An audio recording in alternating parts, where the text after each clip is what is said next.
धन्यवाद पिता परमेश्वर, धन्यवाद हमारे उद्धारकर्ता प्रभु यीशु मसीह और धन्यवाद पवित्र आत्मा।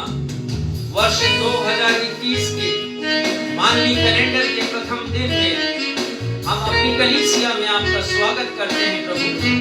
आपको हृदय की गहराइयों से धन्यवाद देते हैं, आपकी स्तुति करते हैं भजनकार के इन शब्दों के साथ।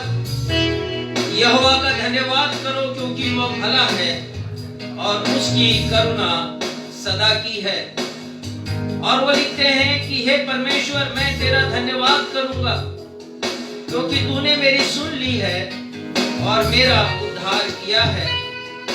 आज वह दिन है जो यहोवा ने बनाया है और हम इसमें मगन और आनंदित हैं।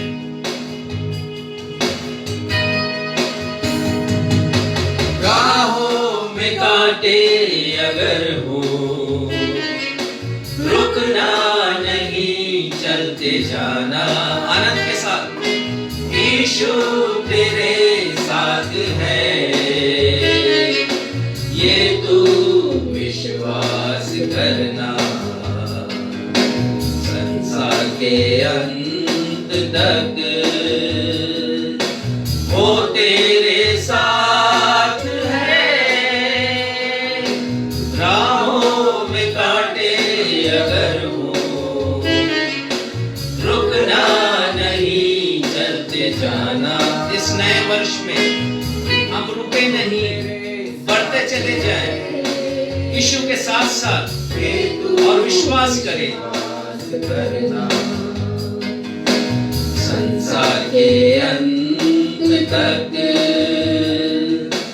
वो तेरे साथ है। साल के अंत तक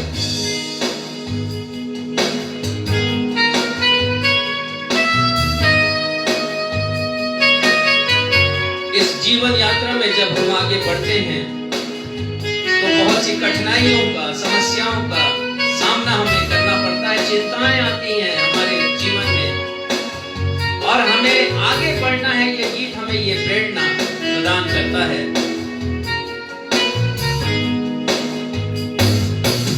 आंधी आने दो या आने दो तूफान, आंधी आने दो या आने दो तूफान, वो नैया क्या डूबेगी जिसमें है यीशु महान। राहों में कांटे अगर हो, रुकना नहीं, चलते जाना। यीशु तेरे साथ है, ये तू विश्वास करना। संसार के अंत तक वो तेरे साथ है।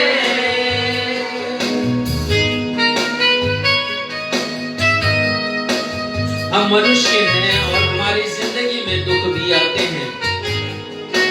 दुख से भरी हमारी जिंदगी हो जाती है और मुसीबत भरे रास्तों से होकर हमें गुजरना पड़ता है। लेकिन यदि यीशु पर विश्वास रखें हम, तो हमारे दुख भी दूर हो जाएंगे और हमारी जिंदगी आसान हो जाएगी।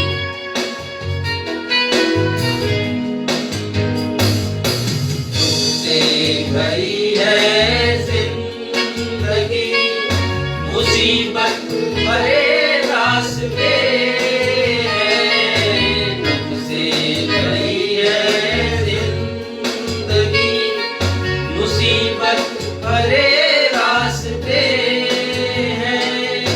दुख दूर हो जाएंगे तेरे घर, तू यीशु के साथ है। राहों में कांटे अगर हो, रुकना नहीं, चलते जाना। यीशु तेरे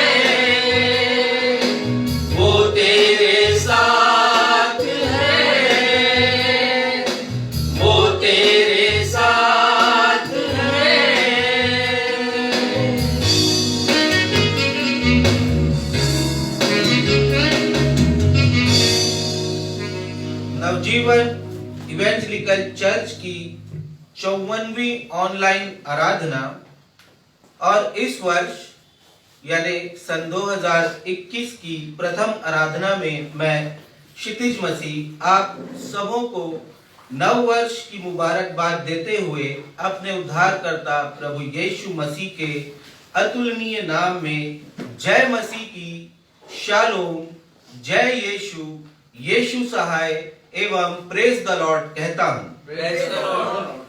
और आज की आराधना में आप सभी का तहे दिल से स्वागत करता हूँ। नया वर्ष जब भी आता है हमारे हृदय में ढेर सारी खुशियां, उमंगे और उम्मीदें लेकर आता है। कल रात्रि हमारी कलीसिया ने वॉच नाइट सर्विस में शामिल होकर मध्य रात्रि तक अपने सृजनहार, अपने उद्धारकर्ता परमेश्वर और प्रभु यीशु मसीह की महिमा में व्यतीत किया। इस अवसर पर भक्ति गीत गाए गए, पवित्र बाइबल से वचनों का पाठ किया गया, प्रार्थनाएं की गई, बीते वर्ष के लिए परमेश्वर को धन्यवाद दिया गया, आने वाले वर्ष के लिए उनसे अगुवाई और आशीष मांगी गई और परमेश्वर के वचन से संदेश का प्रचार किया गया। कलीसिया ने नव वर्ष का स्वागत परमेश्वर पिता को धन्यवाद देकर किया। नव वर्ष को पर्व में मनाने का इतिहास लगभग 4000 वर्ष पुराना है। उस समय बेबीलोन साम्राज्य में इस समय के वर्तमान मार्च माह में जब रात और दिन बराबर अवधि अर्थात 12 घंटे की रात और 12 घंटे का दिन होता है, उसके पश्चात पड़ने वाले प्रथम चांद के उदय होने पर मनाया जाता था। यह बीते समय की बात है। आज के मार्च महीने के हिसाब से उस काल में नववर्ष मनाया जाता था। परंतु रोमन साम्राज्य के समय सम्राट जूलियस कैसर ने वर्ष भर के लिए एक नए कैलेंडर को बनाया और 1 जनवरी को नव वर्ष का दिन घोषित किया। पोप ग्रेगोरी 13वें ने इसे मसीहियों के लिए नव वर्ष घोषित किया और तब से अर्थात सन 1582 से कलीसियाओं में 1 जनवरी का दिन नए साल के पर्व के रूप में मनाया जाने लगा। अय्यूब लिखते हैं, परमेश्वर ने मनुष्य के दिनों को नियुक्त कर दिया है। हमारे जीवन के दिन, मिनट, महीने, साल सब गिने हुए हैं। राजा दाऊद लिखते हैं, हमारे दिन परमेश्वर के हाथ में है। और मूसा नबी लिखते हैं, हमारा जीवन सीमित एवं अनिश्चित है। इसलिए आइए हम अपने समय को बुद्धिमत्ता से व्यतीत करें और परमेश्वर की महिमा और स्तुति में वह गीत गाएं जिसके शब्द हैं, परम पिता की हम स्तुति गाएं। वही है जो बचाता हमें, वही है जिसने हमें बीते वर्ष की महात्रासदी से बचा करके इस नए वर्ष में लाया है, ताकि हम पूरी श्रद्धा और निष्ठा के साथ परमेश्वर पिता की भक्ति करें। मोबाइल में ये गीत पृष्ठ नंबर 12 पर है, गीत नंबर 1।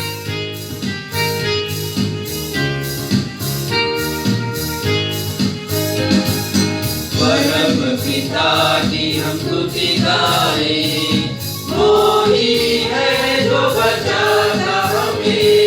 परम पिता की हम स्तुति गाएं, वो ही है जो बचाता हमें। सारे पापों को करता क्षमा, सारे रोगों को करता चंगा।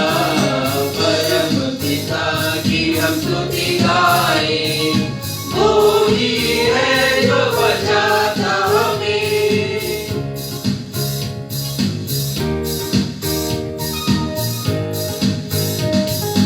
धन्यवाद है उसके आसनों में, आनंद से आए उसके चरणों में।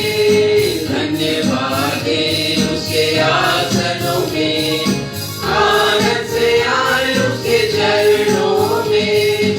संगीत गाकर खुशी से मुक्ति की चढ़ को जय ललकारे। परम पिता की हम स्तुति गाएं,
घोंसले को बार बार तोड़कर उसने चाहा कि सीधे हम उड़ना उसने। घोंसले को बार बार तोड़कर उसने चाहा कि सीधे हम उड़ना उसने। परों पर उठाया उखाड़ की तरह ताकि हमको चोट न लगे। परम पिता की हम स्तुति गाए, वो ही है जो बचाता हमें।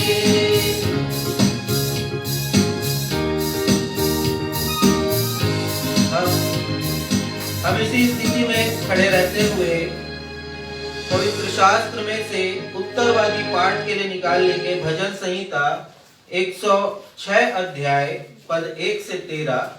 भजन संहिता 106 अध्याय पद 1 से 13 और इसे पढ़ने में हमारी अगुवाई श्री सुरेश हंटर करेंगे।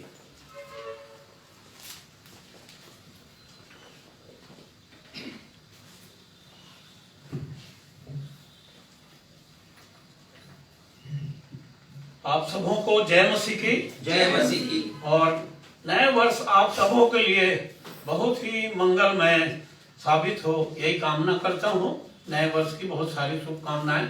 आइए मेरे साथ पवित्र शास्त्र से निकाल लीजिए भजन संहिता 106, जिसे हम उत्तरवादी के रूप में पढ़ेंगे, पद संख्या 1 से लेकर के 13वें पद तक, और आखिरी 13वां पद हम एक साथ पठन करेंगे।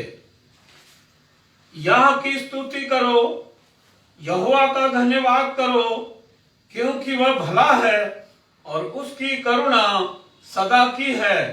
यहोवा के पराक्रम के कामों का वर्णन कौन कर सकता है, या उसका पूरा गुणानुवाद कौन सुना सकता है।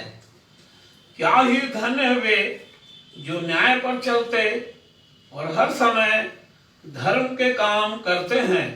हे यहोवा, अपनी प्रजा पर की प्रसन्नता के अनुसार मुझे स्मरण कर, मेरे उद्धार के लिए मेरी सुधि ले। कि मैं तेरे चुने हुओं का कल्याण देखूं और तेरी प्रजा के आनंद में आनंदित हो जाऊं और तेरे निज भाग के संग बड़ाई करने पाऊं। हमने तो अपने पुरखाओं के समान पाप किया है, हमने कुटिलता की, हमने दुष्टता की है। मिस्र में हमारे पुरखाओं ने तेरे आश्चर्य कर्मों पर मन नहीं लगाया, न तेरी अपार करुणा को स्मरण रखा। उन्होंने समुद्र के तीर पर, अर्थात लाल समुद्र के तीर पर बलवा किया, तो भी उसने अपने नाम के निमित्त उनका उद्धार किया, जिससे वह अपने पराक्रम को प्रकट करे। तब उसने लाल समुद्र को घुड़का और वह सूख गया, और वह उन्हें गहरे जल से बीच से मानो जंगल में से निकाल ले आया। उसने उन्हें बैरी के हाथ से उबारा और शत्रु के हाथ से छुड़ा लिया। और उनके द्रोही जल में डूब गए, उनमें से एक भी न बचा। तब उन्होंने उसके वचनों का विश्वास किया और उसकी स्तुति गाने लगे। आखिरी पद 13वां पद हम एक साथ पढ़ेंगे। परंतु वे झट उसके कामों को भूल गए और उसकी युक्ति के लिए न ठहरे। ये पिता परमेश्वर का जीवित कलाम हम सब के लिए आशीषों का कारण हो। आमीन। आमीन। कृपया स्थान ग्रहण कीजिए। अब अवसर होगा कि हम अपने पास्टर इंचार्ज से सूचनाएं सुन लेंगे। सूचनाओं के पश्चात वे मध्यस्थता की प्रार्थना में हमारी अगुवाई करेंगे। यदि जो दर्शक हमारे ऑनलाइन इस आराधना में हमारे साथ जुड़े हुए हैं, आपकी कोई प्रार्थना निवेदन है, आप फेसबुक के कमेंट बॉक्स में जाकर के अपने निवेदन वहां पर हमें बता सकते हैं। या तो आपने आशीषें पाई है, हम उसके लिए प्रार्थना करके धन्यवाद देंगे, या आपके कोई प्रार्थना के अनुरोध होंगे, हम निश्चित तौर पर उनके लिए प्रार्थना करेंगे।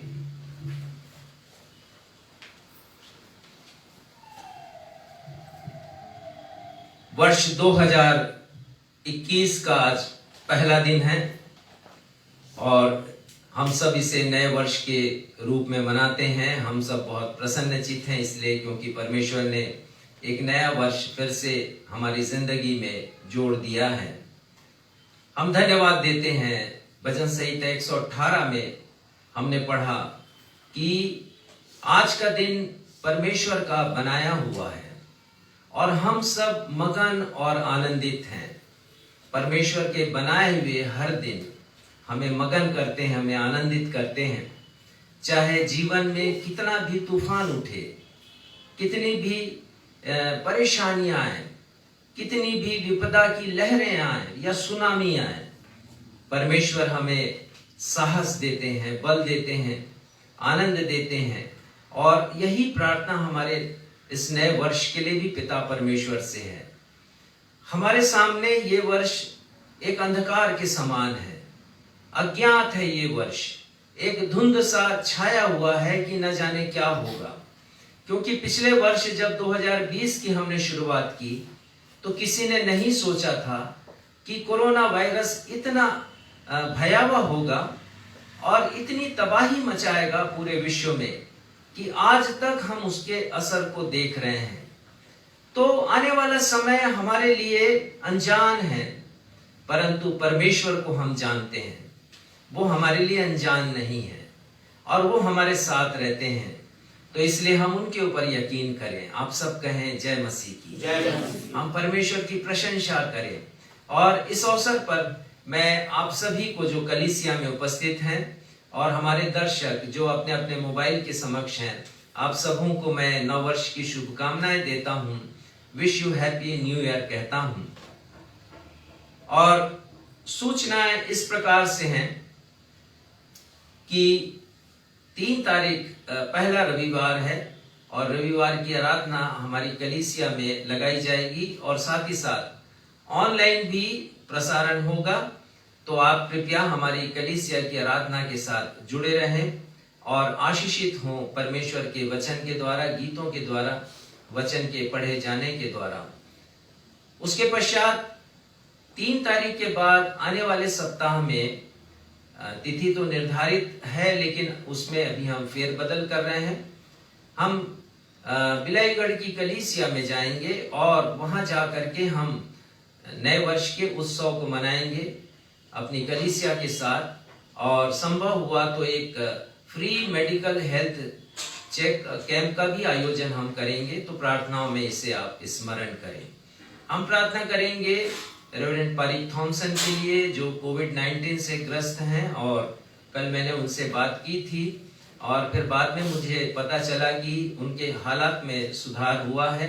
परमेश्वर उनके ऊपर कृपा करे, दया करे। उसी प्रकार हम प्रार्थना में स्मरण रखें श्रीमती श्वेता सिंह को जो इन दिनों अपने वुंड्स के कारण परेशान है, हीलिंग नहीं हो रहा है, रिकवरी जल्दी नहीं है। परमेश्वर पिता उन्हें रिकवरी जल्दी प्रदान करें।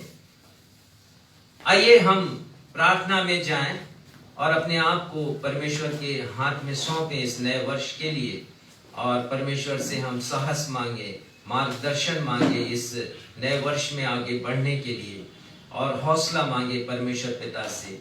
परमेश्वर पिता के दर्शन को हम प्राप्त करें, परमेश्वर पिता की इच्छा को हम जाने अपने जीवन के लिए। हम प्रार्थना में जाएं। ये हमारे पिता, कलीसिया इस समय आपके समक्ष है प्रभु, चाहे वो यहाँ पर उपस्थित हैं या फिर अपने मोबाइल के समक्ष या टेलीविजन के सामने हैं, परिवारों के साथ हैं या अकेले हैं, सभी को आपके सिंहासन के समक्ष लेकर के आते हैं। और पिता हम आनंदित हैं इस दिन के लिए जिसे आपने बनाया है और हमें दिया है। हम जानते हैं पिता कि हमारे काम इतने अच्छे कभी भी नहीं थे कि हम आपकी दया को देख सकते, आपकी कृपा को देख सकते, आपकी तरस की दृष्टि हम पर पड़ती या आपका अनुग्रह हमें प्राप्त होता प्रभु यीशु मसीह के द्वारा। परंतु हम धन्यवाद देते हैं पिता, जैसा अभी हमने पढ़ लिया भजन संहिता 106 में कि हमारा परमेश्वर भला परमेश्वर है, हमारा परमेश्वर करुणा करने वाला परमेश्वर है। और इसीलिए पिता आपने हमारे ऊपर दया की है प्रभु यीशु मसीह के द्वारा। और एक के बाद एक आप नए दिन हमें दिखाते हैं प्रभु। एक के बाद एक नए वर्ष हमें दिखाते हैं प्रभु, और उसे हमारा इतिहास बनाते हैं। हमारे लिए आप उपाय करने वाले प्रभु हैं पिता, और आप हमसे प्रतिज्ञा करते हैं, और प्रतिज्ञा ये है कि आप हमारे साथ साथ रहेंगे, हमारे साथ साथ चलेंगे। आप हमारे बहुत अच्छे परमेश्वर हैं पिता। जैसा भी हमने गाया, परम पिता की हम स्तुति गाएं, वही है जो बचाता हमें, सुरक्षा प्रदान करने वाले, हमारे पापों को क्षमा करने वाले परमेश्वर आप, और हमारे रोगों को चंगा करने वाले परमेश्वर हैं। इसलिए पिता हम आपको धन्यवाद देते हैं, प्रार्थना करते हैं पिता आज की पूरी आराधना के लिए। पिता हम आपकी समीपी में रहें, आपकी इच्छा को जाने, आपकी गीतों को जब गाते हैं पिता आत्मा से भर करके गाएं, वचन को जब वचन पढ़ा जाता है पिता हम पूरे शब्द को ध्यान से सुने और संदेश को सुने, चाहे हम जहां कहीं हो, चाहे आज हम सुनते हैं अपने मोबाइल पर या फिर बाद में सुने, बाद में भी बहुत से श्रोता सुनते हैं, दर्शक देखते हैं पिता, सब पर आपकी मेहरबानियां हो, सबके जीवन में पिता आपके आशीर्वाद के काम हो। जैसा भी हमने पढ़ लिया भजन संहिता 106 में, इस्राएलियों ने अपने सामने एक बड़े आश्चर्य कर्म को देखा। उन्होंने लिखा है कि उन्होंने विश्वास भी किया, लेकिन आगे लिखा कि वे झट उसको भूल गए। होने दीजिए पिता कि हम आपकी भलाइयों को, आपके आश्चर्य कर्मों को जो हमारी जिंदगी में होते हैं, कभी भूलने वाले ना हो। पिता हम प्रार्थना करते हैं प्रत्येक उन लोगों के लिए जो आज के दिन अपने बीमारी के बिस्तर पर हैं, कलीसिया में उपस्थित नहीं हो सके हैं पिता, अपने इस बीमारी के कारण हम प्रार्थना करते हैं पिता आप उन्हें चंगाई प्रदान करें। हमारे जितने भी दर्शक अभी इस हमारी आराधना में शामिल हैं, हम उनके लिए प्रार्थना करते हैं। यदि किसी के हृदय में कोई प्रार्थना निवेदन है पिता, आप मुझसे वो छुपा है पर आपसे छिपा नहीं है पिता, आप सब कुछ जानते परमेश्वर, उनकी विनतियों को भी सुनिए और पूरा कीजिए प्रभु। पिता आगे की आराधना को हम आपके सामर्थी हाथों में सौंपते हैं और इस निवेदन को आपके बेटे हमारे मुक्तिदाता प्रभु यीशु मसीह के महान और सामर्थी नाम से मांगते हैं, सुनिए और कबूल कीजिए, आमीन।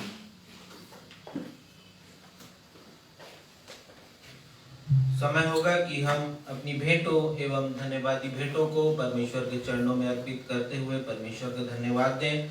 और इस समय हम गीत गा लेंगे, क्या दे सकता हूँ क्या ला सकता हूँ, कहता तुझे बस शुक्रिया। जो फोल्डर्स आपके हाथों में है उसका पृष्ठ क्रमांक 24 और गीत क्रमांक 48 है, कृपया आप निकाल लीजिए। क्या दे सकता हूँ क्या ला सकता हूँ, कहता तुझे बस शुक्रिया।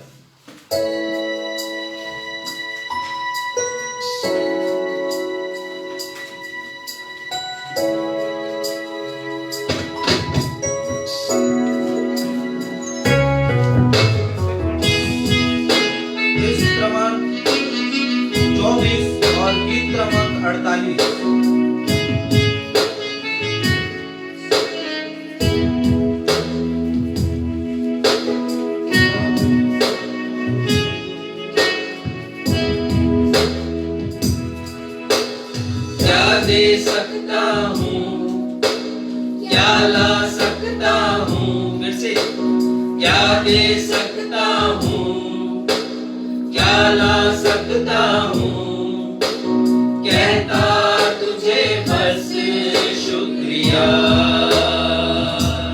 ओ क्या दे सकता हूँ क्या ला सकता हूँ, कहता तुझे बस शुक्रिया। मेरी सुबह तुझ में ही हर शाम, तुझसे ही करता शुरू हर कोई काम।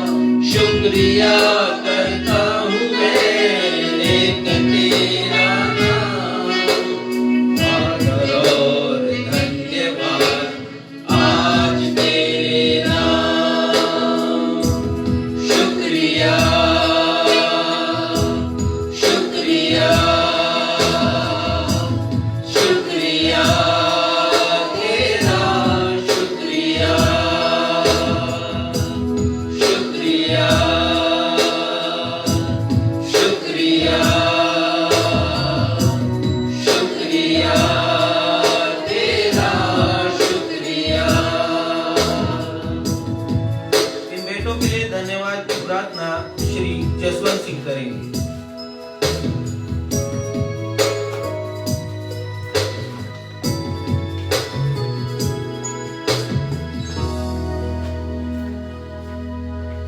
पिता स्थान ग्रहण कीजिए। आइए हम प्रार्थना करेंगे।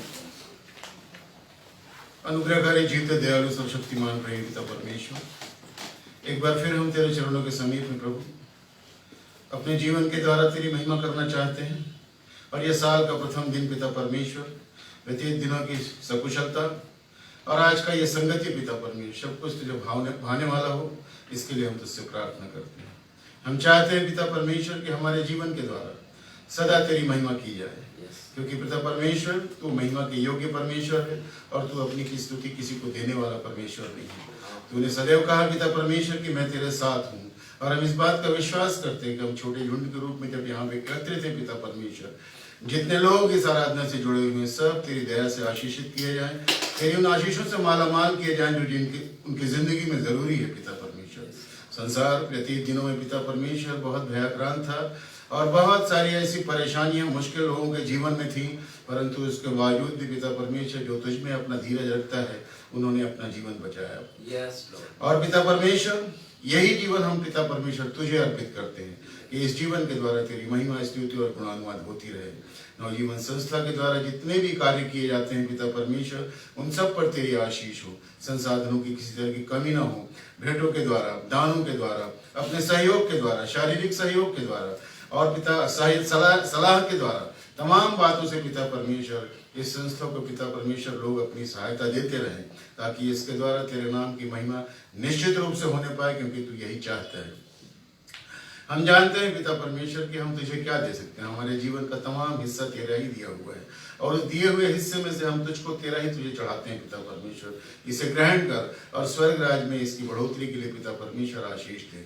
और जहाँ कहीं इसके द्वारा पिता परमेश्वर जो कार्य किए जाते हैं, जो पिता परमेश्वर गरीब अनाथ लाचारों के बीच में, कोढ़ियों के बीच में जो भी प्रचार का काम किया जाता है, उनकी सेवा सहायता की जाती है, उनको पिता परमेश्वर हर रूप से पिता सबल बनाने का प्रयास किया जाता है, उस पर हम तेरी आशीष चाहते हैं ताकि ये धन उसके कार्य आ सके। ये दयालु बाप, हमारे पास हमारा कुछ भी नहीं है, सब कुछ तेरा ही दिया हुआ है और ये जीवन पर तेरा अधिकार है। इस जीवन को हम तुझे चढ़ाते हैं पिता, और जितने लोग यहाँ पर एकत्रित हैं सबको तेरे हाथ में समर्पित करते हैं, ताकि इस दान के द्वारा तेरी महिमा हो, हमारे जीवन के द्वारा तेरी महिमा हो। और जिस तरह से व्यतीत दिनों में तूने हमें संभाला है, आने वाले वर्ष में ही पिता अपनी दया के द्वारा हमारा जीवन संभाल कर रख, ताकि इसके द्वारा और भी तेरी महिमा होने पाए। समस्त दानों के लिए तुझे धन्यवाद देते हुए इस छोटे से विनती को अपने उद्धार करता प्रभु यीशु मसीह के नाम से मांगते हैं, सुन और दया से ग्रहण कर, आमीन।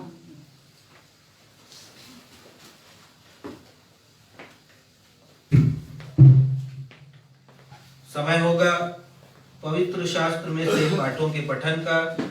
पहला पाठ जो पाया जाता है निर्गमन की पुस्तक, उसका 14वां अध्याय पद 10 से 16 और उसके पश्चात पद 21 और पद 22। निर्गमन 14वां अध्याय पद 10 से 16 और 21 और 22, जिसे पढ़ने में हमारी अगुवाई बहन आकांक्षा मसीह करेंगी।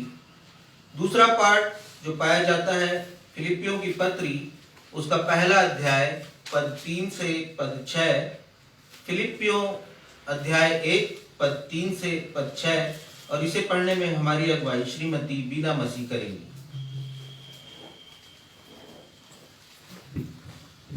सबों को जय मसीह की। जय मसीह की। मैं आप लोगों के सामने पढ़ लूंगी निर्गमन 14 उसके वर्स 10 से लेकर 16 तक और 21-22। जब फिरौन निकट आया तब इजराइलियों ने आंख उठाकर क्या देखा कि मिस्री हमारा पीछा किए चले आ रहे हैं, और इजरायली अत्यंत डर गए और चिल्लाकर यहोवा की दुहाई दी। फिर वे मूसा से कहने लगे, क्या मिस्र में कब्रें न थी जो तू हमको वहां से मरने के लिए जंगल में ले आया है? तूने हमको या क्या किया कि हमको इजराइल से निकाल लाया? मिस्र से निकालना है। हमको मिस्र से निकाल लाया। क्या हम तुझसे मिस्र में यही बात ना कहते रहे कि हमें रहने दे कि हम मिस्रियों की सेवा करें? हमारे लिए जंगल में मरने की अपेक्षा मिस्रियों की सेवा करना अच्छा था। मूसा ने लोगों से कहा, डरो मत, खड़े खड़े व उद्धार का काम देखो जो यहोवा आज तुम्हारे लिए करेगा, क्योंकि जिन मिस्रियों को तुम आज देखते हो उनके फिर कभी ना देखोगे। यहोवा आप ही तुम्हारे लिए लड़ेगा, इसलिए तुम चुपचाप रहो। तब यहोवा ने मूसा से कहा, तू क्यों मेरी दोहाई दे रहा है? इस्राएलियों को आज्ञा दे कि यहाँ से कुछ करे, और तू अपनी लाठी उठाकर अपना हाथ समुद्र के ऊपर बढ़ा और वहां 2 भाग हो जाए। तब इस्राएली समुद्र के बीच होकर स्थल ही स्थल पर चले जाएंगे। 21 और 22। तब मूसा ने अपना हाथ समुद्र के ऊपर बढ़ाया और यहोवा ने रात भर प्रचंड पुरवाई चलाई और समुद्र को 2 भाग करके जल ऐसा हटा दिया जिससे उसके बीच सूखी भूमि हो गई। तब इस्राएली समुद्र के बीच स्थल ही स्थल पर होकर चले और जल उनकी दाहिनी और बाई ओर दीवार का काम देता था। परमेश्वर पढ़े हुए वचन पर आशीष दे। हम सब कहें आमीन। आमीन।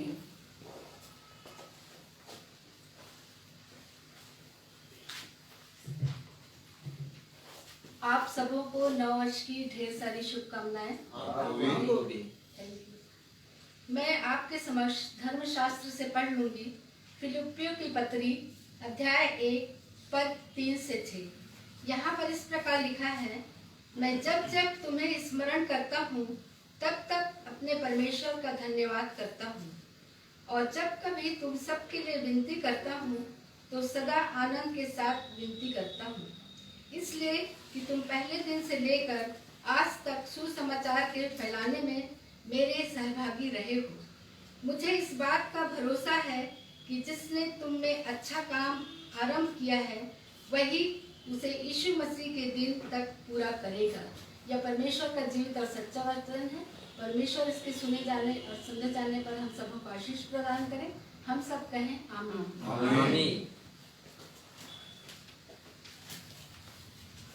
सुसमाचार पाठ के आधार में हम सभी अपने स्थानों पर खड़े हो जाएंगे। आज का सुसमाचार का पाठ जो पाया जाता है मत्ती रचित सुसमाचार अध्याय 14 पद 22 से 33 तक। मत्ती अध्याय 14 पद 22 से 33, और इसे पढ़ने में हमारी अगुवाई हमारे पास बन रेवरेंड राजेश मसीह करेंगे।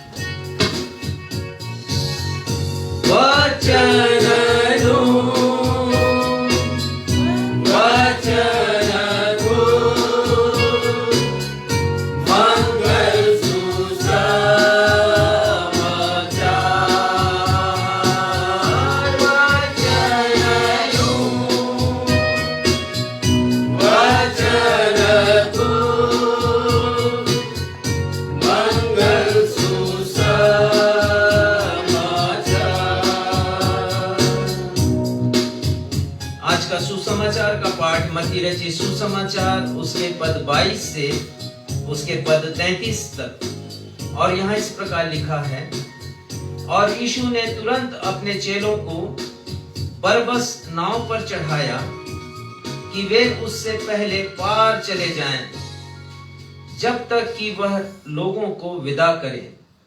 वह लोगों को विदा करके प्रार्थना करने अलग पहाड़ पर चला गया और सांझ को वहां अकेला था। उस समय नाव झील के बीच लहरों से डगमगा रही थी, क्योंकि हवा सामने की थी, और वह रात के चौथे पहर झील पर चलते हुए उनके पास आया। चेले यीशु को झील पर चलते हुए देखकर घबरा गए और कहने लगे, वह भूत है, और डर के मारे चिल्ला उठे। यीशु ने तुरंत उनसे बातें की और कहा, ढाढ़स बांधो, मैं हूं, डरो मत। पतरस ने यीशु को उत्तर दिया, हे प्रभु, यदि तू ही है तो मुझे अपने पास पानी पर चलकर आने की आज्ञा दे। यीशु ने कहा, आ। तब पतरस नाव पर से उतरकर यीशु के पास जाने को पानी पर चलने लगा, पर हवा को देखकर डर गया, और जब डूबने लगा तो चिल्लाकर कहा, हे प्रभु, मुझे बचा। यीशु ने तुरंत हाथ बढ़ाकर उसे थाम लिया और उससे कहा, हे अल्पविश्वासी, तूने क्यों संदेह किया? जब वे नाव पर चढ़ गए तो हवा थम गई। इस पर जो नाव पर थे उन्होंने उसे दंडवत करके कहा, सचमुच तू परमेश्वर का पुत्र है। ये प्रभु यीशु ख्रिस्त का सुसमाचार है। हे प्रभु यीशु ख्रिस्त, आपके नाम की महिमा हो, हम सब कहें आमीन। आमीन।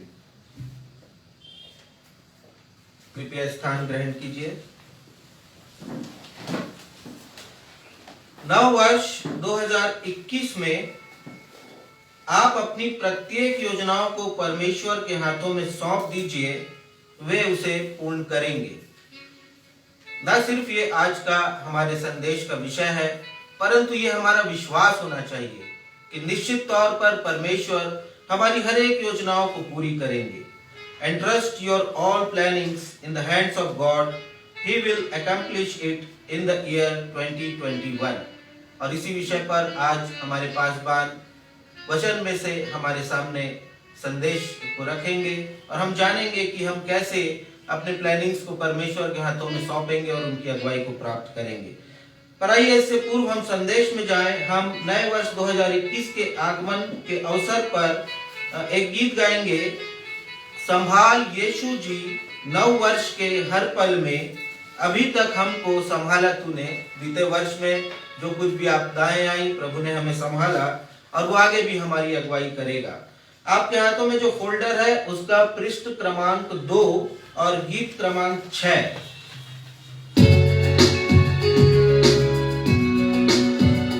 पृष्ठ 2 से गीत क्रमांक 6 और उसके 2 पदों को हम गाएंगे, पहला पद और तीसरा पद।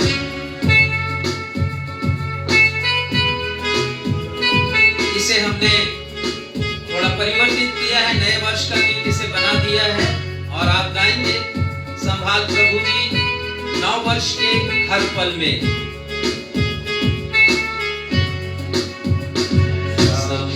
संभाल यीशु जी नव वर्ष के हर पल में, संभाल यीशु जी नव वर्ष के हर पल में, अभी तक हमको संभाला तूने, आगे भी अगुवाई कर, अभी तक हम सन 2020 तक हमें संभाला है प्रभु। सारा जान लो, आप हमारी अगुवाई करें। संभाल यीशु जी नव वर्ष के हर पल में।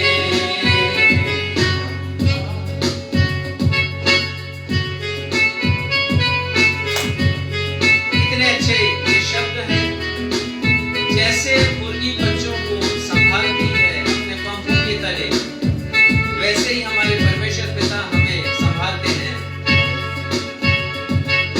जैसे मुर्गी बच्चों को पंखों तले छिपाती, जैसे मुर्गी बच्चों को पंखों तले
आप सभी को मैं फिर से एक बार नया वर्ष की मुबारकबाद देता हूं।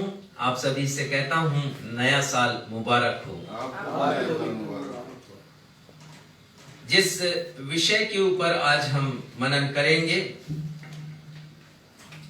आपके सामने बताया गया कि इस नए वर्ष में परमेश्वर पिता मेरी और आपकी प्रत्येक योजनाओं को पूरा करेंगे।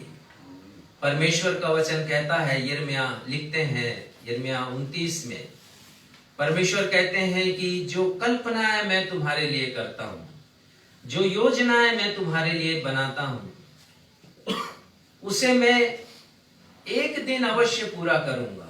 मेरी योजनाएं तुम्हारी कुशलता के लिए हैं, मेरी योजनाएं तुम्हारे भलाई के लिए हैं।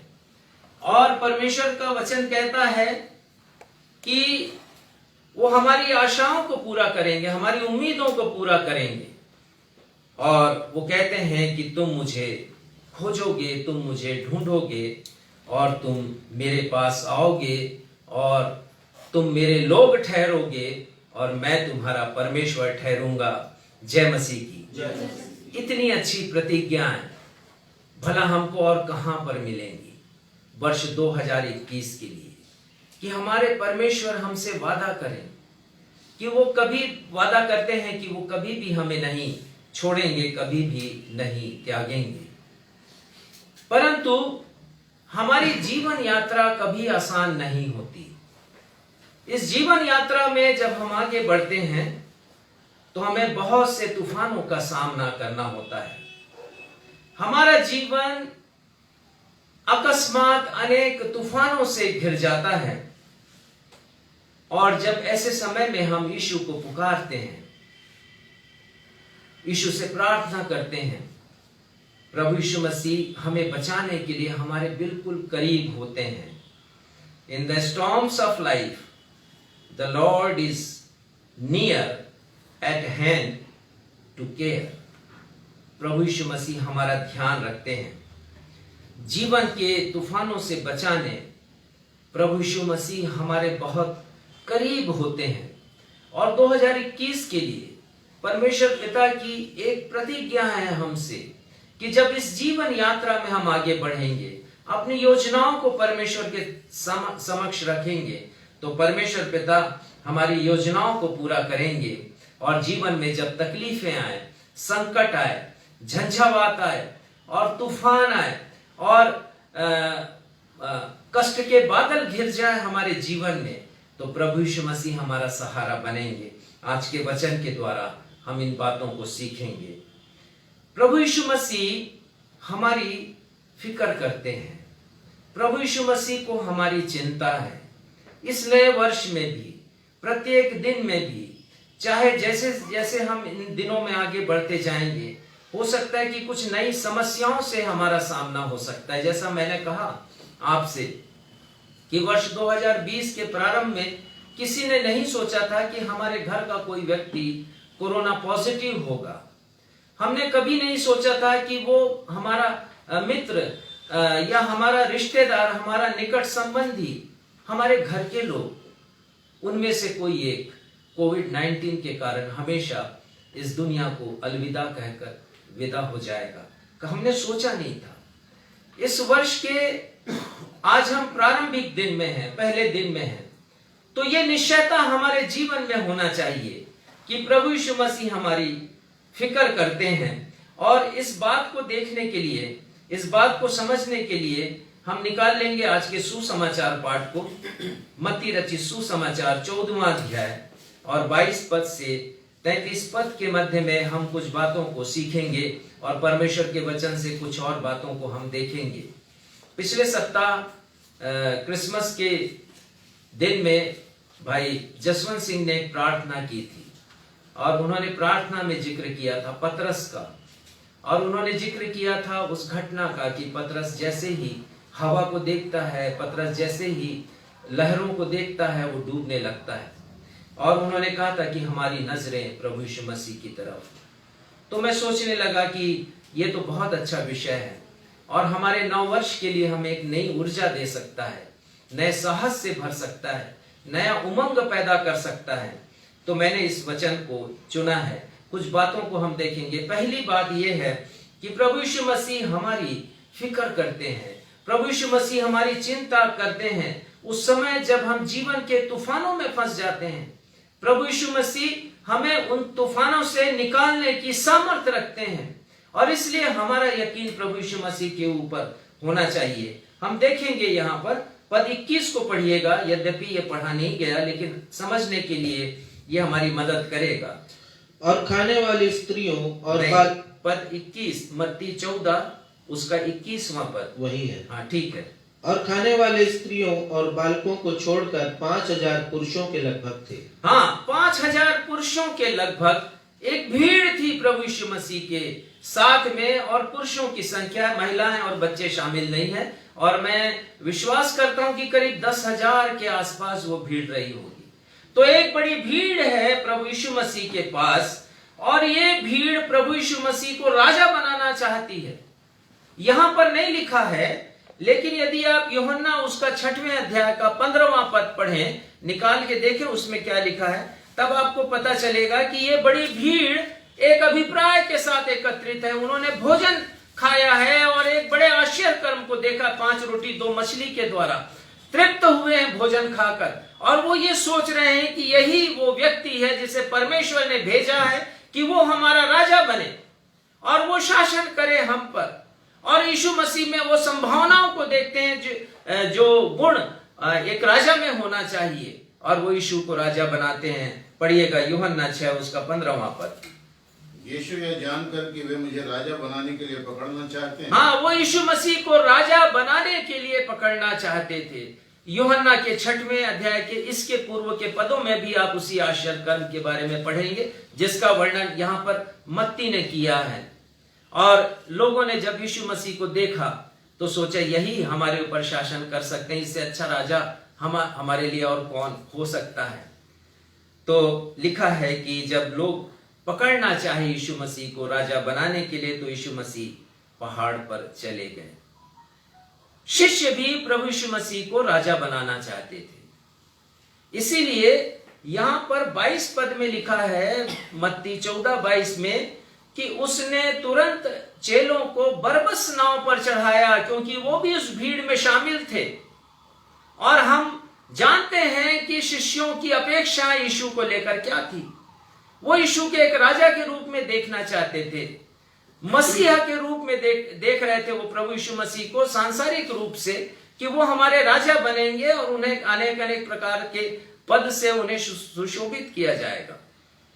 तो वो यीशु को राजा बनाना चाहते थे, परंतु यीशु ने कहा नहीं नहीं तुम जाओ, और नाव पर उन्हें जबरदस्ती बरबस दबाव से प्रभु यीशु मसीह ने उन्हें बिठाया और कहा कि तुम जाओ और जो अगला गंतव्य स्थल है तुम वहां पर पहुंच जाओ।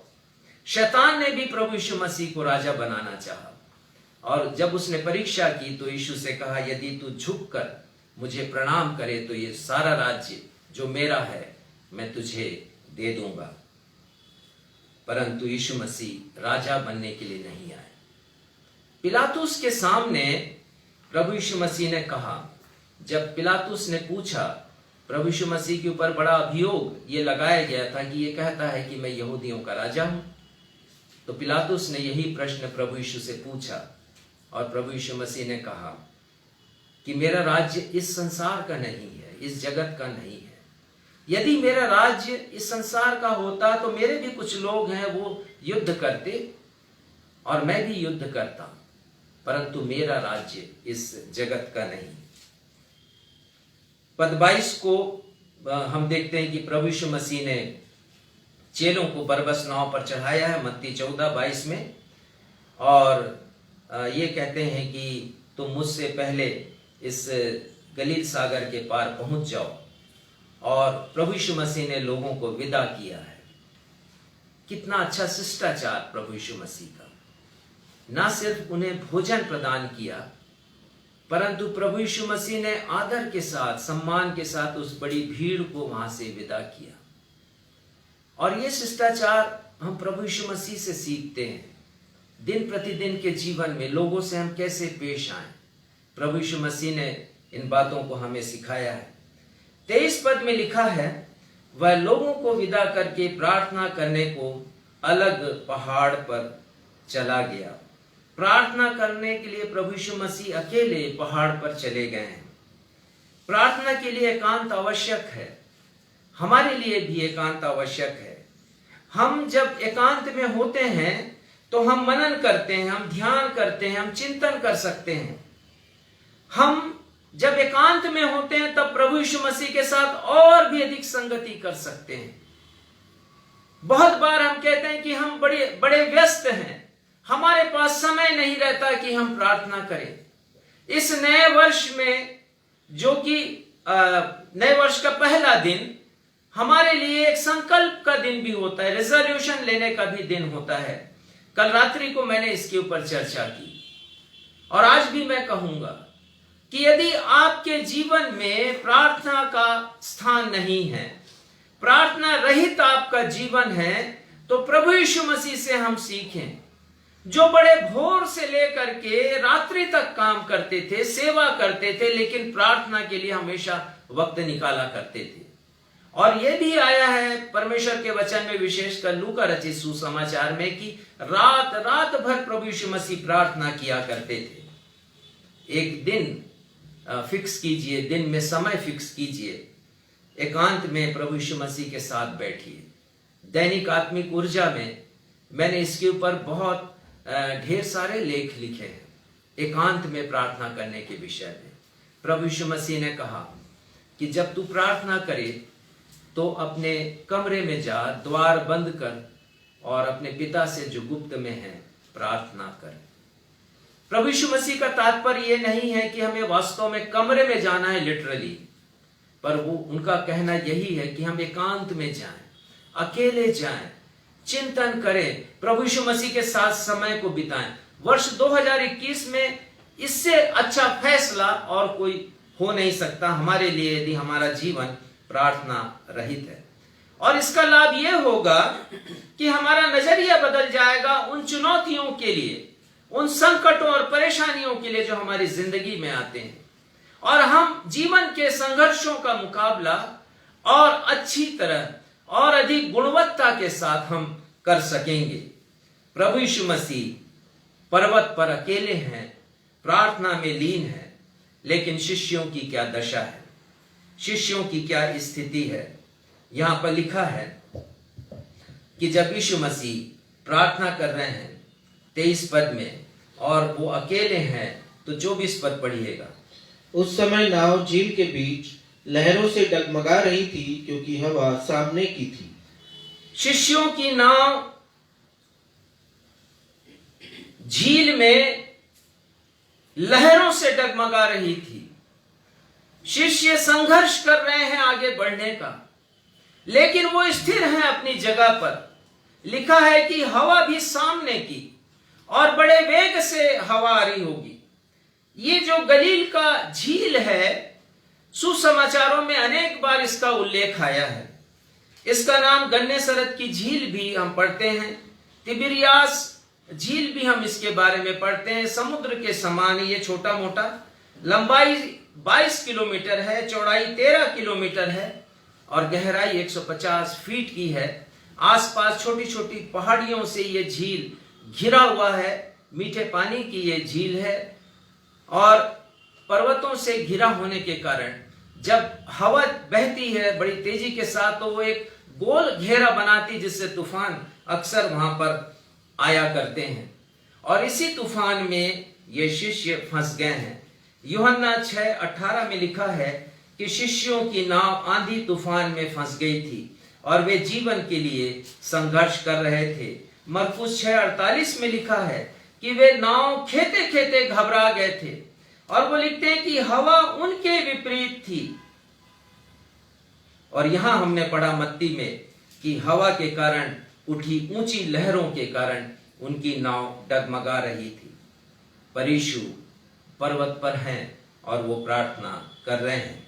एक बात मैं आपको बताना चाहता हूं, यूहन्ना 6:19 में, यद्यपि हमारे पास समय नहीं है कि हर पदों को पढ़ें, मैं आपको बता देना चाहता हूं कि बताऊंगा कि वहां उल्लेख क्या आया है। प्रभु यीशु से वो 3-4 मील की दूरी पर है।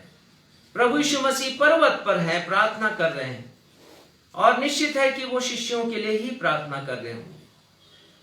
प्रभु यीशु मसीह से वो 3-4 मील दूर है, क्योंकि यूहन्ना लिखते हैं कि वो खेते खेते 3-4 मील दूर आगे निकल गए थे, और जब वो झील में लगभग मध्य में थे तभी एक बड़ा तूफान वहां पर आया हुआ था। और उसके बाद मरकुस 6:48 में लिखा है कि प्रभु यीशु मसीह ने उनको देखा है, यद्यपि वो प्रभु यीशु मसीह से काफी दूर हैं, लेकिन प्रभु यीशु मसीह ने उन्हें देखा है कि वो तूफान में फंस गए हैं। हमारी जीवन रूपी नाव समस्या रूपी तूफान में फंस जाती है, और हमारे जीवन में अनेक प्रकार की समस्याएं, कठिनाइयां, परेशानियां आती हैं। पारिवारिक परेशानियां आती हैं, पति पत्नी के संबंध जो मधुर चलते रहते हैं, अचानक बिखराव आ जाता है, टकराहट हो जाती है, मनमुटाव उत्पन्न हो जाता है। परिवार में बच्चों की शिक्षा को लेकर उलझनें उत्पन्न होती हैं, बच्चों के स्वास्थ्य को लेकर के चिंताएं उपज उठती हैं। बच्चे पढ़ लिख जाते हैं तो नौकरी की उलझनें हमारे सामने होती हैं। हम बीमारी से पीड़ित होते हैं, हमारे सामने आर्थिक समस्याएं आती हैं। ये सब समस्या रूपी तूफान हमारी जिंदगी में परेशानियों को उत्पन्न करते हैं, हमारे सुख को छीनते हैं, हमारे आनंद को छीन लेते हैं। शिष्यों का संघर्ष है वहां पर, और ये मामूली संघर्ष नहीं है, ये 9 घंटे का संघर्ष है। लिखा है कि यीशु मसीह तीसरे पहर आए।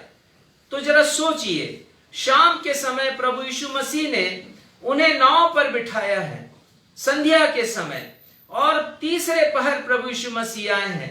3 घंटे का एक पहर होता है, तीसरे पहर का मतलब है 9वें घंटे प्रभु यीशु मसीह आए हैं, और 9 घंटे तक इन शिष्यों ने परिश्रम किया है, लेकिन नाव आगे नहीं बढ़ रही है, हवा विपरीत है, लहरें ऊंची उठ रही हैं, परिश्रम उनका यूं ही व्यर्थ जा रहा है। ऐसे समय में जब जीवन में तूफान उठते हैं, समस्याएं आती हैं, तो हमारा विश्वास डगमगा जाता है, खासकर उस समय जब मुसीबतों के थपेड़े हमें लगते हैं। परंतु यकीन कीजिए, लगता है कि यीशु मसीह हमसे दूर हैं, लेकिन वो हमारे करीब हैं और वो हमारी चिंता करते हैं। इसीलिए संत पतरस ने लिखा है, अपनी सारी चिंता उसी पर डाल दो, क्योंकि उन्हें तुम्हारा ध्यान है। प्रभु यीशु मसीह ना सिर्फ हमारी फिक्र करते हैं, चिंता करते हैं, पर दूसरी बात हम सीखेंगे आज कि प्रभु यीशु मसीह हमारे हर एक डर को दूर करते हैं। पद 25 को पढ़िएगा, मत्ती 14 पद 25।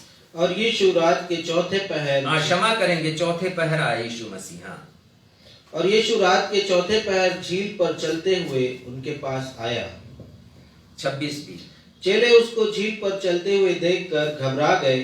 चेले डर गए प्रभु यीशु मसीह को, जब उन्होंने देखा कि कोई तो है और सुबह का धुंधल का है वहां पर, और उन्होंने किसी को गलील की झील में चलते हुए देखा।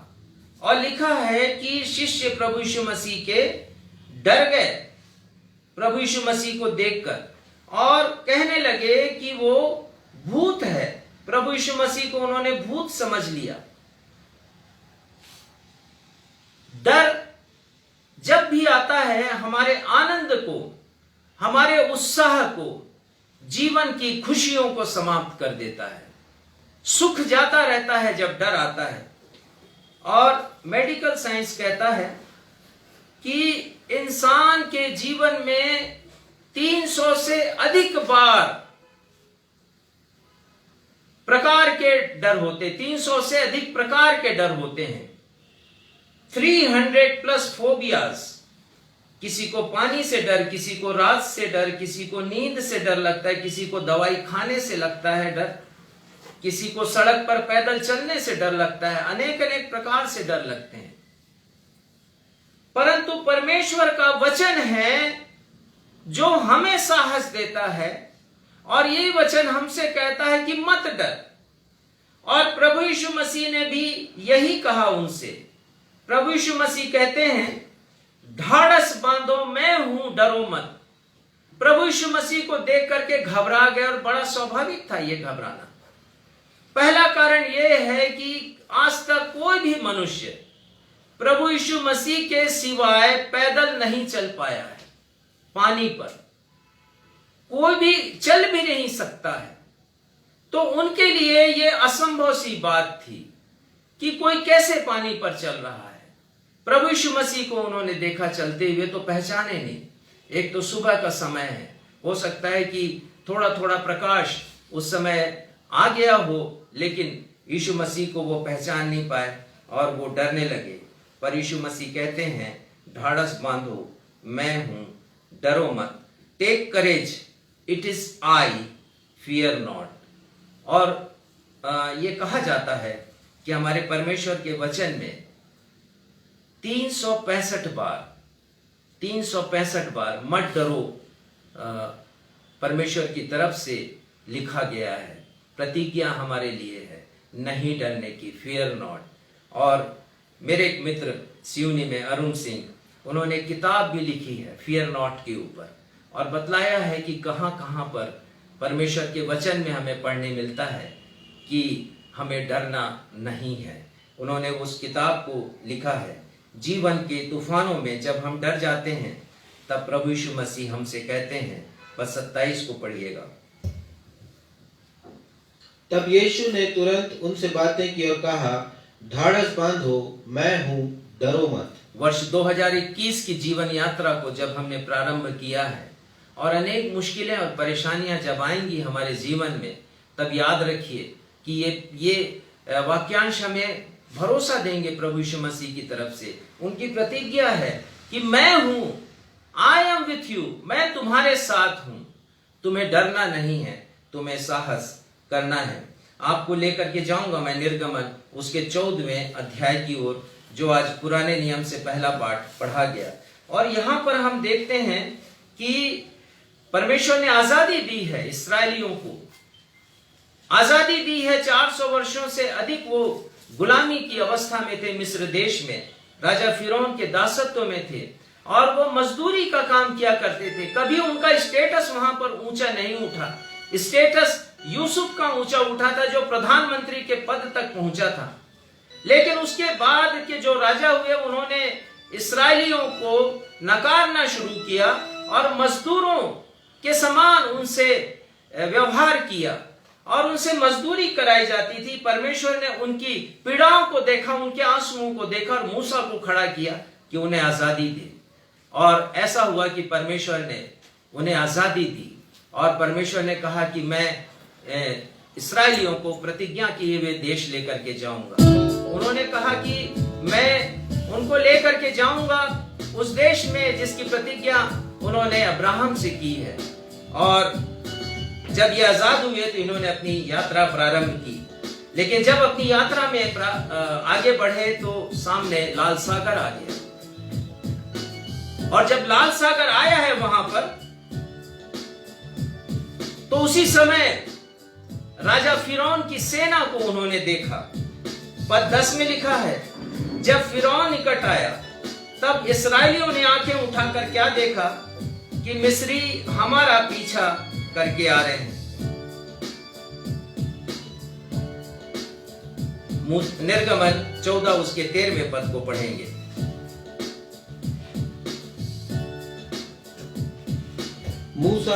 मूसा ने लोगों से कहा, डरो मत। यहां पर भी हम देखते हैं कि मूसा ने लोगों से कहा है, डरो मत। क्यों कह रहे हैं वो?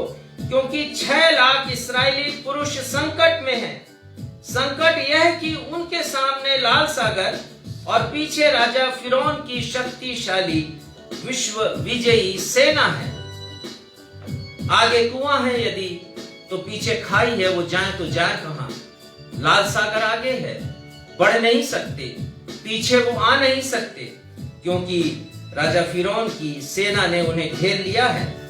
पद 10 में हम पढ़ते हैं कि इसराइलियों को जब मृत्यु दिखाई दी सामने और उस बड़े संकट को जब उन्होंने देखा तो लिखा है कि वो अत्यंत डर गए। और पद 11 में लिखा है कि वो कुड़कुड़ाने लगे और पद 12 में लिखा है कि वो कहते हैं हमारे लिए जंगल में मरने से मिस्रियों की सेवा करनी अच्छी थी। एक तरफ वो परमेश्वर को पुकार रहे हैं लेकिन दूसरी तरफ वो कुड़कुड़ा भी रहे हैं और वे अत्यंत डरे हुए हैं क्योंकि मिस्री सेना से वो लड़ नहीं सकते। और लाल सागर को तो उन्होंने देखा ही नहीं अपनी जिंदगी में, उन्हें पता ही नहीं था कि सागर होता है तो होता कैसे है। लेकिन मूसा कहते हैं 14 पद में जब ये लोग डर गए तब मूसा कहते हैं 14 पद में यहोवा आप ही तुम्हारे लिए लड़ेगा और इसलिए तुम चुपचाप रहो। और 13वें पद में वो कहते हैं कि डरो मत, खड़े खड़े वह उद्धार का काम देखो जो आज यहोवा तुम्हारे लिए करेगा, क्योंकि जिन मिस्रियों को तुम आज देखते हो उनको फिर कभी न देखोगे। दो नजरिया है यहाँ पर। इस्राएली फिरौन को और उसकी सेना को देख रहे हैं पद 10 में, लेकिन मूसा है जो परमेश्वर को देख रहा है और वो कहता है कि परमेश्वर ही तुम्हारे लिए लड़ेगा।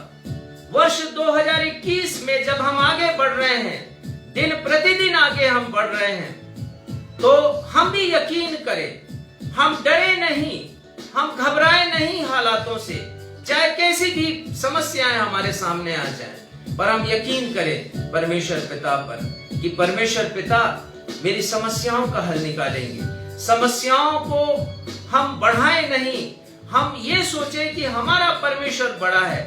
Our God is bigger than our problem।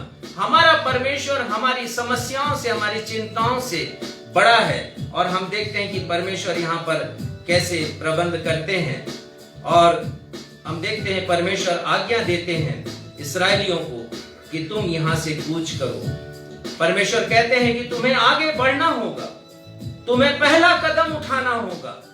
और यदि हम चाहते हैं कि परमेश्वर पिता मेरी और आपकी समस्याओं को दूर करे, विशेषकर इस नए वर्ष में जब हम आगे बढ़ें, जीवन के तूफानों से हम घिर जाएं और परमेश्वर हमें उससे निकाले, हमें बचाएं, उन तूफानों को हटाएं, तो आवश्यकता ये है कि हमें पहला कदम उठाना है।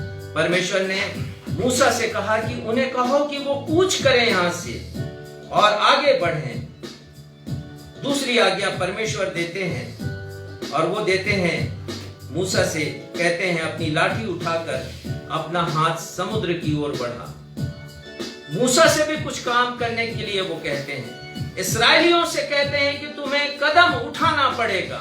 यद्यपि लाल सागर है, यद्यपि उसकी लहरें हैं, तुम आगे नहीं जा सकते हो, लेकिन पहले विश्वास का कदम तुम्हें उठाना है। और मूसा से कहते हैं कि तुम्हें विश्वास से अपनी लाठी उठाकर अपना हाथ समुद्र की ओर करना है। 3 बार मूसा ने लाठी उठाया है, अपना हाथ समुद्र की ओर किया है।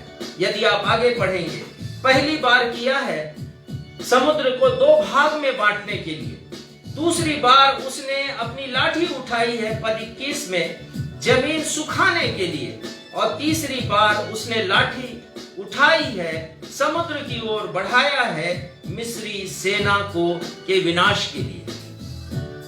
हमें भी अपने हाथों को उठाने की आवश्यकता है। इसीलिए मैंने कहा कि एक समय फिक्स कीजिए, प्रार्थना का समय, जब आप अपने हाथों को उठाएं परमेश्वर के समक्ष। इससे हम सीखते हैं कि जब हम अपने हाथों को उठाएंगे, मूसा ने अपने हाथ को उठाया और समस्या का समाधान हुआ। समुद्र 2 भागों में बट गया। हमारी समस्याएं भी अनेक भागों में बट जाएंगी जब हमारे हाथ प्रार्थना के लिए उठेंगे। एक बहुत प्यारा गीत है, हम गाते हैं, वर्षों से इसे गाते हैं। जब इस्राएल निकला मिस्र से, समंदर सामने था, तब ईश्वर ने बढ़ाकर हाथ उसे हटाया था, उस समस्या को हटाया परमेश्वर पिता ने। तो आइए हम इस गीत को गाएं। जब इस्राएल निकला मिस्र से, समंदर सामने था, तब ईश्वर ने बढ़ाकर हाथ उसको हटाया था।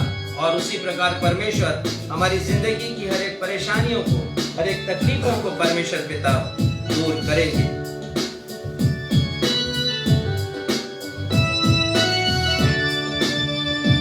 जब इस्राएल निकला मिस्र से, समुद्र सामने था, तब ईश्वर ने बढ़ाकर हाथ उसको हटाया था। उसकी आज्ञा से आगे चल, जो दुख सागर सामने हो, आगे चल तो ईश्वर हटाएगा उसको समुद्र को।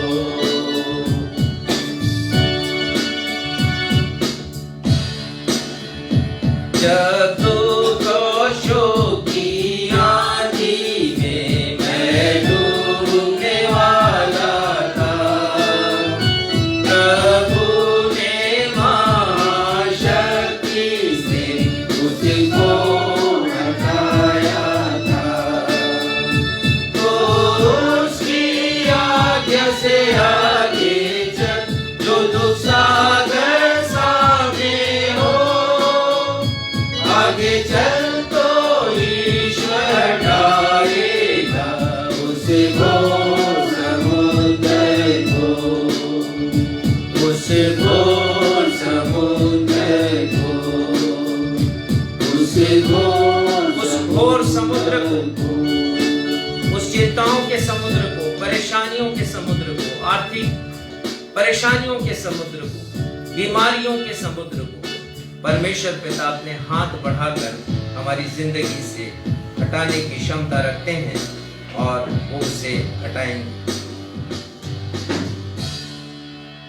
प्रभु यीशु मसीह तीसरी बार हमारे हर असंभव कार्य को संभव बनाते हैं। पद 25 पर हमने देखा, मत्ती 14:25, पानी पर चलना नामुमकिन, असंभव है, आज तक कोई नहीं चला। प्रभु यीशु मसीह का ये 19वां आश्चर्य कर्म जो उन्होंने किया। कुल 35 आश्चर्य कर्म प्रभु यीशु मसीह ने किए। पहला आश्चर्य कर्म प्रभु यीशु मसीह ने काना नगर के विवाह समारोह में किया, जब पानी को दाखरस में परिवर्तित किया उन्होंने। और अंतिम आश्चर्य कर्म प्रभु यीशु मसीह ने तब किया जब ढेर सारी मछलियां पकड़ी गईं उनके कहने के अनुसार। पानी पर चलना साइंस रिजेक्ट करता है। आर्किमिडीज एक वैज्ञानिक हुए और उन्होंने जो सिद्धांत बनाया है वो सिद्धांत आज भी कायम है। उन्होंने कहा खोज करने के बाद कि जब कोई वस्तु अपने वजन के बराबर या वजन से अधिक पानी की मात्रा को पानी में हटाता है तब वह तैरने लगता है। ये राजा का प्रश्न था कि मनुष्य तैरता है तो आखिर क्या बात है कि वो डूबता नहीं है, और जब नहीं तैरता तो डूब क्यों जाता है। और आर्किमिडीज ने इस सिद्धांत को प्रतिपादित किया और हम जानते हैं कि उसके सिद्धांत के अनुसार मनुष्य के पांव में इतनी सतह नहीं होती कि वो अपने वजन के बराबर पानी को हटा सके, और इसीलिए पानी पर चलना असंभव है। हम सब जानते हैं कि यदि सुई को हम पानी में डालें तो सुई डूब जाएगी जिसका वजन ना के बराबर है, परंतु हजारों टन का जहाज पानी में तैरता है। वो इसलिए कि उसकी सतह ज्यादा होती है नीचे, और अपनी सतह के अधिक होने से अधिक पानी वो हटा सकता है। पर हमारे तलवे की सतह इतनी नहीं होती कि हम पानी को हटा सकें। परंतु प्रभु यीशु मसीह के लिए कोई भी काम असंभव नहीं है। परमेश्वर के लिए कोई भी कार्य असंभव नहीं है। जब परमेश्वर का दूत अब्राहम के पास आया और सारा से उसने कहा कि तेरा एक पुत्र होगा, तो वो चिंता में पड़ गई। और ये भी लिखा है कि वो हंसने लगी कि कैसे होगा, मैं तो वृद्ध हो चुकी हूं। और परमेश्वर कहते हैं कि क्या परमेश्वर के लिए कोई भी कार्य असंभव है। जब स्वर्गदूत मरियम के पास आया और मरियम को संदेश दिया कि तू गर्भवती होगी और एक पुत्र को जनेगी, वो भी कहने लगी कि कैसे संभव है, मेरा तो विवाह नहीं हुआ है और मैं किसी पुरुष को नहीं जानती हूं। तो उससे भी वो यही कहता है कि जो वचन परमेश्वर के मुख से निकलता है वो प्रभाव रहित नहीं होता। इंग्लिश ट्रांसलेशन है, nothing is impossible to God. परमेश्वर के लिए कोई भी कार्य असंभव नहीं। पतरस इस असंभव को संभव करना चाह रहा है। पद 28 पढ़िएगा। पतरस चाह रहा है कि जैसे प्रभु यीशु मसीह चल रहे हैं, क्यों ना वो भी इस आश्चर्य कर्म का एक गवाह बन सके, खुद चले पानी पर। हाँ, पढ़िए। पतरस ने उसको उत्तर दिया, हे प्रभु, यदि तू ही है तो मुझे अपने पास पानी पर चलकर आने की आज्ञा दे। पतरस कहते हैं कि प्रभु, मैं तो समझ रहा हूं कि ये कोई भूत है, लेकिन यदि आप ही हैं तो आप इस आश्चर्य कर्म को जो कर रहे हैं मैं भी करना चाहता हूं, प्रमाणित करें कि मैं भी कर सकता हूं।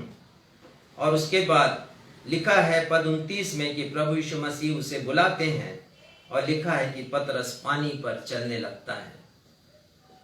एक दूसरा असंभव कार्य जो यहां पर हमें संभव होता हुआ नजर आता है। पद 30 पढ़िएगा। पर हवा को देखकर डर गया और जब डूबने लगा तो चिल्लाकर कहा, हे प्रभु, मुझे बचा।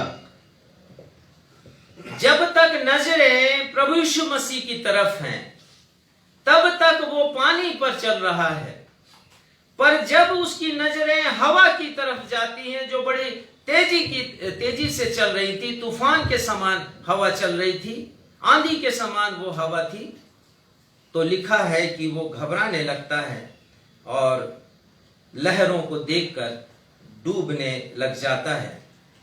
जब तक प्रभु यीशु मसीह पर नजर है उसकी, वो बड़े आराम से पानी पर चल रहा है, पर जैसे ही नजरें हटती हैं तो वह डूबने लगता है। सड़क के किनारे हमेशा एक कॉशन करने वाला बोर्ड लगा होता है जिस पर लिखा होता है, नजर हटी और दुर्घटना घटी। हमारी नजरें भी यदि प्रभु यीशु मसीह से हट जाएंगी तो जरूर कोई ना कोई दुर्घटना हमारे जीवन में होगी और ये तूफान, ये चिंताएं, ये परेशानियां हमें ले डूबेंगी। इसलिए हमारी नजरें यीशु पर होनी चाहिए।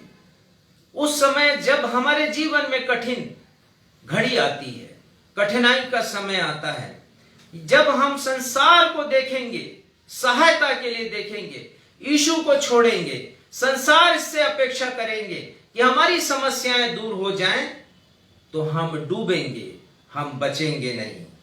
हम भूल जाते हैं इस बात को बहुत बार कि हमारे प्रभु यीशु मसीह असंभव को संभव बनाने की सामर्थ्य रखते हैं। वो हमेशा हमें उम्मीद से बढ़कर के देने वाले प्रभु हैं। जब हम यीशु को पुकारते हैं तो प्रभु यीशु मसीह हमें थाम लेते हैं, जैसा 31 पद में लिखा है, पढ़िएगा। यीशु ने तुरंत हाथ बढ़ाकर उसे थाम लिया और प्रभु यीशु मसीह हमें भी थाम लेंगे। इस नए वर्ष में यदि चुनौतियां आती हैं और यदि परेशानियां आती हैं, यदि हम डूबते हैं चिंताओं के समुद्र में, प्रभु यीशु मसीह हाथ बढ़ाएंगे और हमें थाम लेंगे। हमारी नजरें किसकी तरफ है? हमने देखा कि इस्राएलियों की नजरें फिरौन पर थीं, फिरौन की सेना पर थीं और इसलिए वो कुड़कुड़ा रहे थे कि काश इससे बेहतर हम मिस्र देश में ही होते तो भला होता, कम से कम हम मरते तो नहीं। परंतु मूसा, तू हमें मारने आया है। और हमने देखा कि मूसा की नजरें परमेश्वर पर है और इसीलिए वचन संहिता 106 में हमने पढ़ा कि यद्यपि उन्होंने बलवा किया लाल सागर के तट पर, लेकिन परमेश्वर ने मूसा के कारण उन्हें बचा लिया। और यह भी लिखा 12वें पद में 106 अध्याय के पढ़िएगा, बड़ा अच्छा वर्णन है वचन संहिता 106 उसका 12वां पद। यहाँ लिखा है, तब उन्होंने उसके वचनों का विश्वास किया और उसकी स्तुति गाने लगे। जब लाल सागर पार किया तब परमेश्वर पर विश्वास किया, उसके वचनों पर विश्वास किया। जब आश्चर्य कर्म हो चुका तब स्तुति गाने लगे। परंतु 13वें पद में लिखा है, वे झट उसके कामों को भूल गए और परमेश्वर की युक्ति के लिए, परमेश्वर की योजना की प्रतीक्षा उन्होंने नहीं की। हमारे जीवन में ऐसा नहीं होने पाए। हम परमेश्वर के आश्चर्य कर्म को अपने जीवन में देखते हैं, पर स्मरण रखें, वर्ष 2020 बीत गया और वर्ष 2020 के बाद हमारी जिंदगी के बहुत से वर्ष भी चले गए, इतिहास बन गए। उन वर्षों में परमेश्वर ने जिन आश्चर्य कर्मों को किया है, असंभव काम को संभव बनाया है, उसे हम हमेशा स्मरण करें, उन्हें हम हमेशा याद रखें और याद रखें कि परमेश्वर सामर्थी है और जीवन के हर पल में, हर क्षेत्र में, हर क्षण में वो हमारी सहायता कर सकते हैं। चौथी बात, प्रभु यीशु मसीह हमारे जीवन में आकर हर एक तूफान को शांत करते हैं। पद 32 पढ़िएगा। जब वे नाव पर चढ़ गए तो हवा थम गई। जब पतरस और यीशु नाव पर चढ़ते हैं तब हवा थम जाती है। हमारा जीवन एक नाव के समान है। जब तक नाव से बाहर है यीशु, हमारी नाव हिचकोले खाती रहेंगी। इसलिए अपने इस जीवन रूपी नाव में प्रभु यीशु मसीह को आने दीजिए। हर बातें थम जाएंगी, रुक जाएंगी। जो तूफान है वो थम जाएगा, आंधियां हैं वो रुक जाएगी और हमारे जीवन में शांति आएगी। प्रभु यीशु को अपने जीवन में आने दीजिए। वर्ष 2021 के लिए इससे अच्छा संदेश और हमारे लिए क्या हो सकता है कि यदि यीशु मसीह हमारे इस जीवन रूपी नाव से बाहर हैं, तो हम यीशु को अपने इस जीवन रूपी नाव में ले लें ताकि सब कुछ ठीक हो जाए। अंतिम बात जो मैं बताना चाहता हूँ कि प्रभु यीशु मसीह चाहते हैं कि हम उन्हें पहचानें। हो सकता है अभी तक प्रभु यीशु मसीह की पहचान ना बनी हो, यीशु मसीह को हम जानते हो। किसी को जानना और उसको हृदय से पहचानना, दोनों में बड़ा फर्क है। हो सकता है कि प्रभु यीशु मसीह की पहचान हमारे जीवन में नहीं बन पाई है, तो आवश्यकता इस बात की है कि प्रभु यीशु की पहचान हमारे जीवन में बन जाए और हम प्रभु यीशु मसीह को पहचाने। देखिए कितना फर्क है इसमें। पद 33 पढ़िएगा। इस पर उन्होंने जो नाव पर थे उसे दंडवत करके कहा, सचमुच तू परमेश्वर का पुत्र है। जब इस आश्चर्य कर्म को उन्होंने देखा तब वो कहने लगे कि सचमुच तू परमेश्वर का पुत्र है। लेकिन उन्होंने क्या समझा था प्रभु यीशु मसीह को? पद 26 पढ़िएगा। चेले उसको चील पर चलते हुए देखकर घबरा गए और कहने लगे, यह भूत है। हाँ, चेले घबरा गए थे, वो तो चिल्ला रहे थे डर के मारे और कह रहे थे कि भूत है। यीशु की कैसी पहचान है हमारे जीवन में? हमने यीशु को कैसे पहचाना है? बहुतों के लिए यीशु केवल चंगाई करने वाले परमेश्वर ईश्वर हैं, प्रभु हैं। क्या हमारी पहचान केवल यहां तक है? क्या कभी हमने सोचा कि यही यीशु हमें अनंत जीवन देने वाले हैं? क्या कभी हमने सोचा कि यही यीशु हमें उद्धार देने वाले हैं, हमें मुक्ति देने वाले, हमें बचाने वाले प्रभु हैं? यीशु की क्या पहचान है मेरी जिंदगी में? बहुत से लोग सोचते हैं कि यीशु केवल आशीष देने वाले हैं। हमारी प्रार्थनाएं भी आशीषों तक सीमित होती है, जिसमें हम भौतिक आशीषों की अपेक्षा प्रभु यीशु मसीह से करते हैं। क्या पहचान बनाई हमने? शिष्यों ने भी एक पहचान बनाई प्रभु यीशु मसीह की। समझा कि ये भूत है। प्रभु यीशु मसीह को डरने वाली कोई बात उन्होंने समझी, लेकिन जब आश्चर्य कर्म हुआ तब वो कहने लगे कि सचमुच ये परमेश्वर का पुत्र है। और वो आश्चर्य कर्म हमारे जीवन में होना आवश्यक है। वो आश्चर्य कर्म तब होगा जब हमारी जीवन रूपी नाव में प्रभु यीशु मसीह आएंगे। वो आश्चर्य कर्म तब होगा जब हम अपनी चिंताओं को, समस्याओं को प्रभु यीशु मसीह के हाथ में दे देंगे। वो आश्चर्य कर्म तब होगा जब हमारी जिंदगी में प्रभु यीशु मसीह का प्रभाव उत्पन्न होगा। हम प्रार्थना करना शुरू करेंगे, हम यीशु के साथ संगति रखना शुरू करेंगे। क्या चाहते हैं आप कि ये परिवर्तन आपकी जिंदगी में आए? और यदि आप चाहते हैं कि ये परिवर्तन आपकी जिंदगी में आए, तो 2021 का संकल्प लें कि प्रभु यीशु मसीह आप मेरी नाव में आए। ये नाव डगमगा रही है लहरों से, ये नाव आगे बढ़ ही नहीं रही है। हमने घंटों परिश्रम किया है, वर्षों परिश्रम किया है, हम जहां के तहां हैं प्रभु, हम आगे बढ़ना चाहते हैं। हम चाहते हैं प्रभु कि हमारे जीवन में जो बड़ी तकलीफ है, जो कठिनाई है लाल सागर के समान, उसे आप हटा दें, उसे आप विभाजित कर दें, ताकि हमारे जीवन में वो आनंद और वो सुख और शांति आ सके। आइए हम इन वचनों के लिए परमेश्वर पिता को धन्यवाद दें। हम प्रार्थना में जाएं। हे हमारे पिता, हम आपको हृदय की गहराइयों से धन्यवाद देते हैं। आज आपने अपने वचन के माध्यम से हमसे बातें की हैं प्रभु, और पिता हमें बहुत अच्छी तरह आपने समझा दिया है पवित्र आत्मा के द्वारा कि हमारे जीवन में तूफान आएंगे, हमारे जीवन में कठिनाइयां आएंगी, परेशानियां आएंगी, लेकिन हमारी नजरें आपकी तरफ होना चाहिए।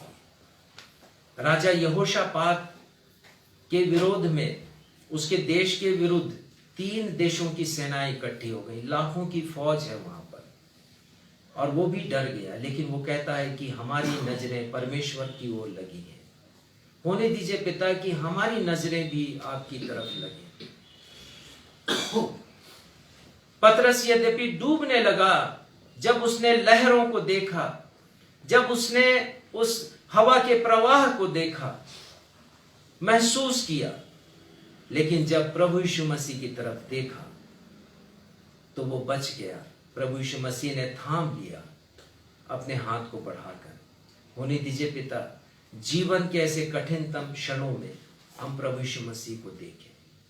हमारे जीवन में समय चाहे जैसा भी आए, हम प्रभु यीशु मसीह की तरफ नजरें उठाएं, अपना हाथ बढ़ा दें। उनका हाथ तो आगे है ही हमारी सहायता करने के लिए।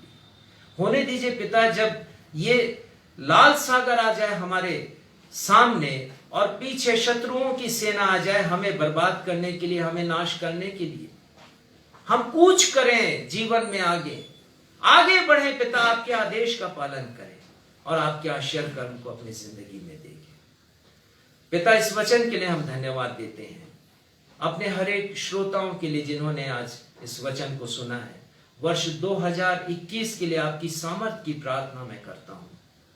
मैं प्रार्थना करता हूं पिता कि हम एक ऐसे जीवन की ओर बढ़ें, एक ऐसा जीवन जिए जो आपको प्रसन्न कर सके, आपको भा सके।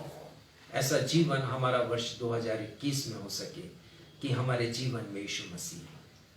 पिता, धन्यवाद देते हैं और धन्यवाद के साथ इस प्रार्थना को आपके बेटे हमारे उद्धारकर्ता प्रभु यीशु के नाम से मांगते हैं। सुनिए और ग्रहण कीजिए। आमीन। हम सब अपने स्थानों पर खड़े हो जाएंगे। प्रभु की प्रार्थना हम सब मिलकर करेंगे और उसके पश्चात हम आशीष से नववर्ष की इस आराधना को समाप्त करेंगे। हे हमारे पिता, आप जो स्वर्ग में हैं, आपका नाम पवित्र माना जाए, आपका राज्य आए, आपकी इच्छा जैसे स्वर्ग में पूरी होती है वैसे इस पृथ्वी पर भी पूरी हो। हमारे दिन भर की रोटी आज हमें दीजिए, और जैसे हमने अपने अपराधियों को क्षमा किया वैसे हमारे अपराधों को क्षमा कीजिए, और हमें परीक्षा में नहीं लाई बल्कि बुराई से बचाइए, क्योंकि राज, पराक्रम और महिमा सदा आपके हैं। अब हमारे द्वैत पिता परमेश्वर का प्रेम, हमारे उद्धारकर्ता प्रभु यीशु मसीह का अनुग्रह और शांतिदायक पवित्र आत्मा की सहभागिता हम में से हर एक के साथ अब से लेकर के हमारे उद्धारकर्ता प्रभु यीशु मसीह के दूसरे आगमन तक हमेशा हमेशा होती रहे। आमीन। आप सबको जय मसीह की। आज नया साल है और जरूर हम ऊंचे स्वरों के साथ मुबारकबाद देंगे एक दूसरे को। मैं कहूंगा नया साल, आप लोग कहिएगा हाथ उठाकर, मुबारक हो। नया साल मुबारक हो, नया साल मुबारक हो, नया साल मुबारक